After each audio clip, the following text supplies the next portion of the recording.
এনবিআরকে দুই ভাগ করে জারি করা অধ্যাদেশ বাতিল সহ 4 দফা দাবিতে অবস্থান কর্মসূচি পালন করছেন আয়কর, কাস্টমস ও ভ্যাট কর্মকর্তারা।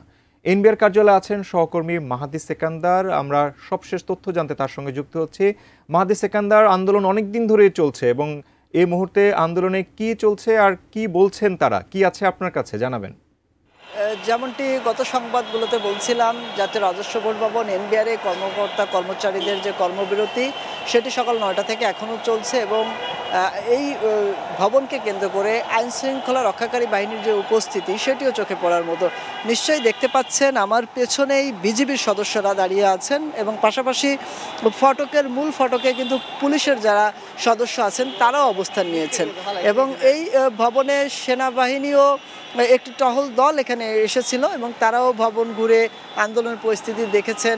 পাশাপাশি পুলিশের বিশেষ নিরাপত্তা ব্যবস্থার কারণে এই ভবনের সামনেও কিন্তু তাদের যে অবস্থান সেটি নিশ্চিত করেছে এবং ভবনের মধ্যে যিনি এনবিআরের চেয়ারম্যান মোহাম্মদ আব্দুর রহমান খান, তিনি অফিস করতে আসেননি, কিন্তু তার যে কক্ষটি রয়েছে তার সামনেও পুলিশের অবস্থান রয়েছে নিরাপত্তাজনিত কারণে।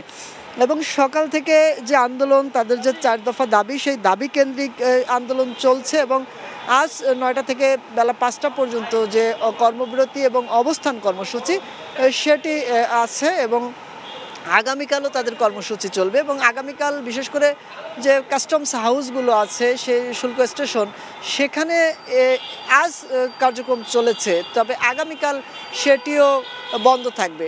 গ্লিটারের টুইন লেমন ও অ্যান্টিব্যাকটেরিয়াল ফর্মুলা বাসনকে চকচকে জীবাণুমুক্ত করে আমাদের দেয় গ্লিটার গ্যারান্টি। জরুরি সেবা শুধুমাত্র যাত্রী সেবা যেটি আছে বিদেশি, সেই জায়গাটিকে তারা চালু রাখবেন। এছাড়া অন্যান্য আমদানি রপ্তানিও আগামীকাল বন্ধ থাকবে। তবে এদের যারা আন্দোলনকারী, তারা যে 4 দফা দাবি, তাদের মূল যে দাবি গত সংবাদগুলোতে বলছিলাম, জাতীয় রাজস্ব বোর্ড এই যে স্বতন্ত্র একটি প্রতিষ্ঠান সেটি বিলুপ্ত করে যে অধ্যাদেশ জারি হয়েছে গত 12ই মে, সে অধ্যাদেশ বাতিলের প্রতিবাদেই তাদের মূল অবস্থান কর্মসূচি হিসেবে প্রথমে তারা কলম বিরতির কর্মসূচি পালন করে এবং তারপরে 21 তারিখে অর্থ উপদেষ্টার সাথে তাদের সচিবালয়ে একটি বৈঠক হয় এনবিআর সংস্কার ঐক্য পরিষদের ব্যানারে আন্দোলনকারীদের, এবং তারপর সেটি ফলপ্রসূ না হওয়ার কারণে কিন্তু এই যে নতুন করে যে কর্মসূচি সেটি কর্মবিরতিতে রূপ নেয় এবং ধারাবাহিকভাবে চলছে।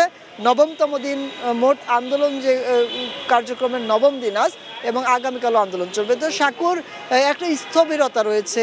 আবার একই সাথে এখানে যারা আন্দোলনকারীরা আছেন দাবি আদায়ে তারা কঠোর কর্মসূচি দেওয়ার পরিকল্পনা ভাবছেন। সংবাদ সম্মেলন করবেন বেলা 4টা নাগাদ, তখন নতুন কর্মসূচি বা সরকারের সাথে তাদের কোনো আলোচনা হয়েছে কিনা সেসব বিষয়ও কিন্তু তারা তুলে ধরবেন তাদের সংবাদ সম্মেলনে। তখন আমরা নতুন কর্মসূচি, তাদের পরিকল্পনা এবং দাবি আদায়ে তারা কতটা কঠোর কর্মসূচিতে যাবেন সেসব বিষয় আমরা জানতে পারবো। তবে এই মুহূর্তে কিছুটা থমথমে পরিবেশ রয়েছে, যেহেতু আইনশৃঙ্খলা রক্ষাকারী বাহিনীর সরব উপস্থিতি।